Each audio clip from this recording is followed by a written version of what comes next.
दोस्तों, क्या आप जानते हैं कि माउंट एवरेस्ट की ऊंचाई क्यों बढ़ रही है, या फिर ये कि वो कौन सा सबसे खतरनाक जानवर है जो सबसे ज्यादा इंसानों की जान लेता है। अच्छा, आप ये तो जानते होंगे कि मूवीज में वीएफएक्स वाले शॉट शूट करने के लिए इस हरे रंग के पर्दे का ही इस्तेमाल क्यों किया जाता है। नहीं जानते तो बने रहें अगले कुछ मिनटों के लिए मेरे साथ, जानेंगे इन्हीं सवालों के जवाब आज फैक्टिफाइड हिंदी के इस एपिसोड में। तो डाल लीजिए अपने नाजुक कानों में उन स्टाइलिश हेडफोन्स को। बिना जरा भी टाइम वेस्ट किए शुरू करते हैं आज का ये रोमांचक सफर। Factified, facts on your face. Fact number 1। दोस्तों, क्या आप जानते हैं कि माउंट एवरेस्ट, जो दुनिया का हाईएस्ट माउंटेन पीक है, की हाइट लगातार बढ़ रही है और वो पहले से और ज्यादा ऊंचा होता जा रहा है। जी हाँ, 1953 में तेंजिंग और हिलरी की जोड़ी ने इस पर सबसे पहले फतेह हासिल की थी, लेकिन तब से अब तक एवरेस्ट की हाइट 2.5 मीटर से भी ज्यादा बढ़ चुकी है। ऐसा क्यों हो रहा है, अभी एक्सप्लेन करता हूँ।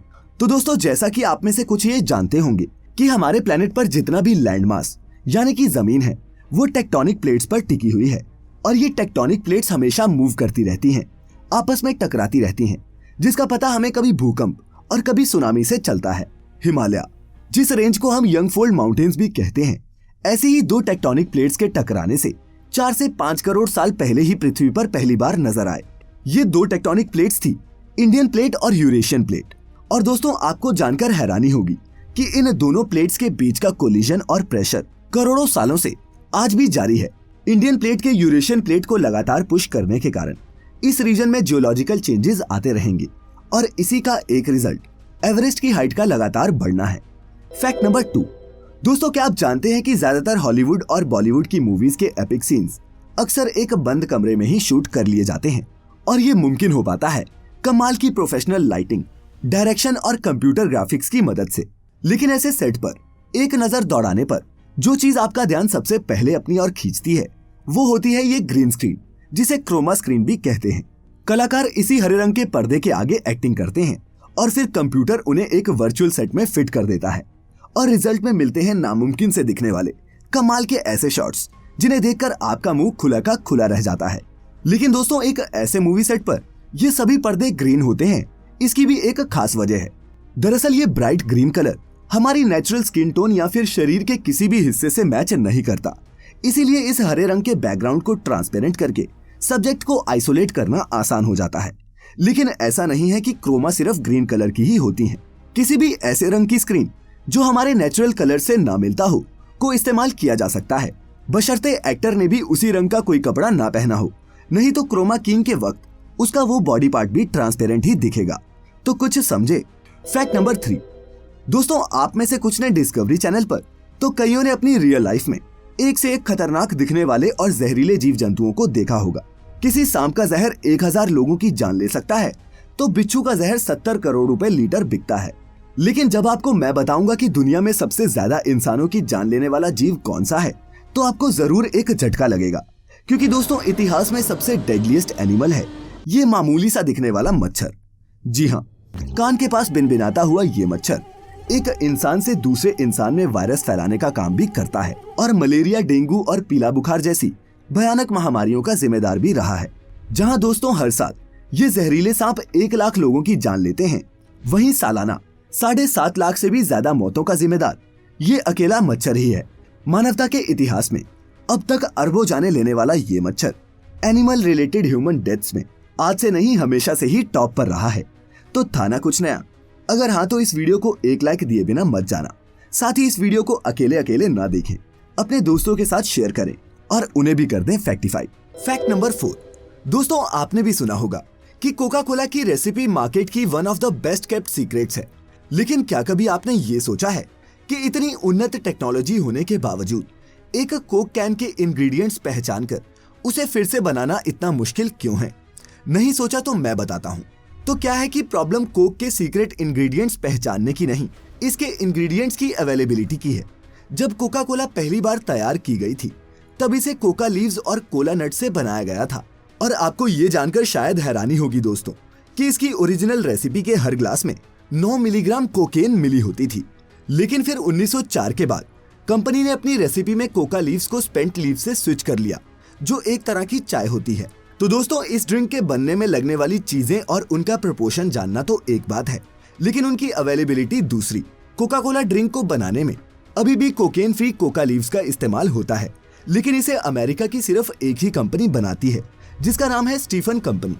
तो इसका कोड अगर क्रैक कर भी लें तो इसे घर पर बनाना इकोनॉमिकल नहीं है और कमर्शियल स्केल पर इसे बनाना कानूनी जमेलों में उलझन को न्योता देने जैसा है। और वैसे भी ये बहुत सस्ता बिकता है, सिर्फ 40 रुपए लीटर। तो अब तो बंधु समझ ही गए होंगे कि कोक की ये रेसिपी आज तक एक सीक्रेट कैसे रह पाई। फैक्ट नंबर 5 दोस्तों, अमेज़न दुनिया का सबसे बड़ा ट्रॉपिकल रेन फॉरेस्ट है और सहारा दुनिया का सबसे बड़ा रेगिस्तान। लेकिन चौंकाने वाली बात ये है कि वैसे तो ये दोनों एक दूसरे से 2500 किलोमीटर से भी ज्यादा दूरी पर हैं, लेकिन फिर भी सहारा की गर्म मिट्टी हवाओं के साथ मिलकर अमेज़न के हरे भरे जंगलों को नरिश करने का काम करती है। जी हाँ, 2015 में अमेरिकन जियोफिजिकल यूनियन के एक जर्नल में पहली बार इस बात का खुलासा सैटेलाइट बेस्ड इमेजरी की मदद से किया गया। दरअसल सहारा की तेज गर्म हवाएं अपने साथ डस्ट के गुबार लेकर चलती हैं, जो देखते ही देखते धूल के बादलों में बदल जाते हैं और दुनिया की सबसे बंजर जमीन से दुनिया की सबसे उपजाऊ जमीन की तरफ अपनी ट्रांस अटलांटिक जर्नी पर निकल जाते हैं। अब दोस्तों, होता क्या है कि धूल के इन कणों में फास्फोरस की मात्रा बहुत ज्यादा होती है और जैसा कि आप में से कुछ वनस्पति प्रेमी जानते होंगे कि फास्फोरस प्लांट्स की ग्रोथ के लिए एक वाइटल न्यूट्रिएंट का काम करता है। तो यही फास्फोरस अमेज़न की जमीन को और भी उपजाऊ बनाने का काम करता है और इस तरह सहारा रेगिस्तान अमेज़न के जंगल के अस्तित्व को सपोर्ट करता है। दोस्तों, ये पूरी दुनिया आपस में कनेक्टेड है। इस फैक्ट के जरिए ये बात एक बार फिर साबित होती है। फैक्ट नंबर 6 दोस्तों, हमने पॉलीगैमी या फिर बहुविवाह के रिवाज अलग अलग धर्मों और प्रांतों में खूब देखे हैं।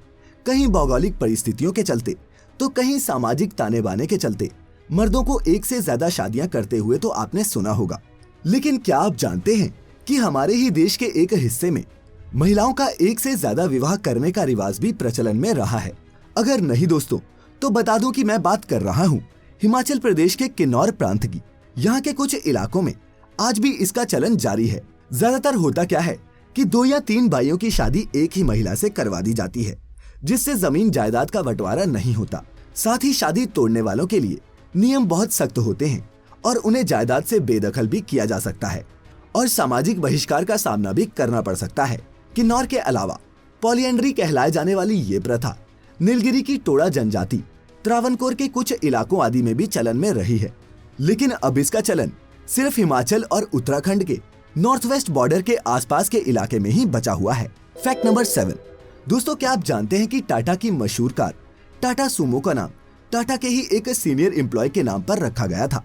अगर नहीं तो जानिए इस कमाल की कहानी को, जो है टाटा मोटर्स के आर्किटेक्ट कहे जाने वाले पद्म भूषण अवार्ड से सम्मानित सुमंत मूलगांवकर की, जो टाटा मोटर्स के एमडी थे। दोस्तों, उनके बारे में एक किस्सा बहुत मशहूर है कि वो अपना लंच अक्सर सड़क किनारे ढाबों पर ट्रक ड्राइवर्स के साथ किया करते थे, जिस दौरान वो उनसे ट्रक में आने वाली दिक्कतों के बारे में बात करते और जो भी फीडबैक उन्हें वैल्यूएबल लगता उसे अपनी बैक ऑफिस R&D टीम के साथ साझा भी करते। यही नहीं, Tata electrical and locomotive company Telco के CEO के पद के तौर पर उन्होंने कंपनी को उस मुकाम पर पहुंचाया जिसकी उम्मीद किसी ने नहीं की थी। तभी तो जब टाटा ने अपनी पहली मल्टी यूटिलिटी व्हीकल मार्केट में उतारी तो उसका नाम सुमंत मूलगांवकर के इनिशियल्स को लेकर सुमो रख दिया। किसी भी एम्प्लॉय के लिए किसी कंपनी की ये आज तक की सबसे बड़ी रिकॉग्निशन थी। तो अगर अब कोई आपसे कहे कि टाटा सुमो का कुछ भी लेना देना जापान के सुमो रेसलर से है, तो उन्हें इसका सटीक जवाब जरूर दे देना। साथ ही अगर आप इस फैक्टिफाइंग एक्सपीरियंस पर पहली बार निकले हैं तो सब्सक्राइब करना ना भूलें फैक्टिफाइड हिंदी के YouTube चैनल को। और अगर हफ्ते की एक वीडियो से आपका मन नहीं भरता तो अभी लाइक करें फैक्टिफाइड हिंदी के फेसबुक पेज को डेली फैक्टिफाइंग अपडेट्स के लिए। खैर, अब बढ़ते हैं आगे। फैक्ट नंबर 8 दोस्तों, आपने पिरानास के बारे में तो सुना होगा, लेकिन क्या आप जानते हैं कि समुद्र की गहराइयों में पिराना से भी ज्यादा खतरनाक मछलियां मौजूद हैं? जी हाँ, और ये इतनी खतरनाक है कि जहां भी ये पाई जाती हैं वहां पर तैराकी बैन कर दी जाती है। दोस्तों, मैं बात कर रहा हूं नटक्रैकर फिश की, जो एक बेहद ही दुर्लभ प्रजाति की मछली है और जिसके दांत हूबहू इंसानों के जैसे ही दिखते हैं। लेकिन अगर आपको इसके नाम से अभी तक अंदाजा नहीं लगा कि ये अपने दांतों का इस्तेमाल कैसे करती है, तो समझ जाइए कि ये पानी में आपके नट्स कभी भी क्रैक कर सकती है। 4 फीट तक लंबी और वजन में 25 किलोग्राम तक की इस मछली को ब्राजील और यूरोप के कुछ इलाकों में ही देखा गया है। लेकिन इनका सामना जिससे भी हुआ वो कभी भी इन्हें भूला नहीं। कई जगह इन्हें पाकू भी कहा जाता है। तो क्या आप भी पाकू के साथ तैरने का जोखिम उठाना चाहेंगे? Fact number 9। दोस्तों, क्या आप जानते हैं कि राजस्थान के जैसलमेर में एक ऐसा पत्थर पाया जाता है जिसे दूध में डालने मात्र से ही दही जम जाता है? जी हाँ, जैसलमेर से करीब 40 किलोमीटर की दूरी पर स्थित हाबुर गांव में यह कमाल का पत्थर पाया जाता है जिसे स्वर्णगिरी या फिर हाबुर स्टोन के नाम से भी जाना जाता है। इसका इस्तेमाल खूबसूरत बर्तनों को बनाने में किया जाता है और जामन ना होने की स्थिति में इस पत्थर को दूध में डालकर आसानी से दही जमाया जा सकता है। कुछ लोग इसे चमत्कार मानते हैं, लेकिन विज्ञान का कहना है कि इसमें बायोकेमिकल्स जैसे एमाइनो एसिड्स, फिनाइल एलिनिया और रिफ्टोफेन टायरोसिन मौजूद है जो दूध को दही में बदलने की क्षमता रखते हैं। दोस्तों, हजारों साल पहले ये जगह समंदर से घिरी हुई थी। धीरे धीरे समुद्र के सूख जाने की वजह से यहाँ उपस्थित समुद्री जीव फॉसिल्स में बदल गए। ये पत्थर भी उन्हीं फॉसिल रॉक्स का एक टाइप है। तो अगली बार जैसलमेर जाएं तो हाबुर स्टोन का एक बर्तन लाना ना भूलें।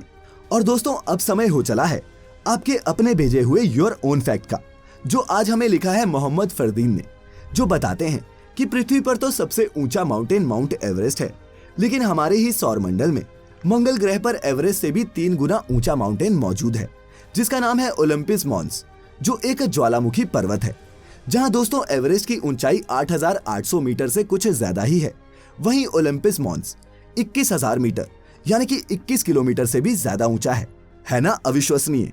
अविश्वसनीय तो आपका प्यार भी है दोस्तों, जो मिलता है हमें हर हफ्ते। फिलहाल आज यहीं खत्म होता है ये कमाल का सफर। मैं शुक्रगुजार हूं आप सभी के प्यार और सपोर्ट के लिए। मिलेंगे अब अगले हफ्ते कुछ नए फैक्टिफाइंग फैक्ट्स के साथ। तब तक अपना ख्याल रखें, खुश रहें और वीडियो पूरी देखने के लिए आप सभी का तहे दिल से बहुत बहुत शुक्रिया।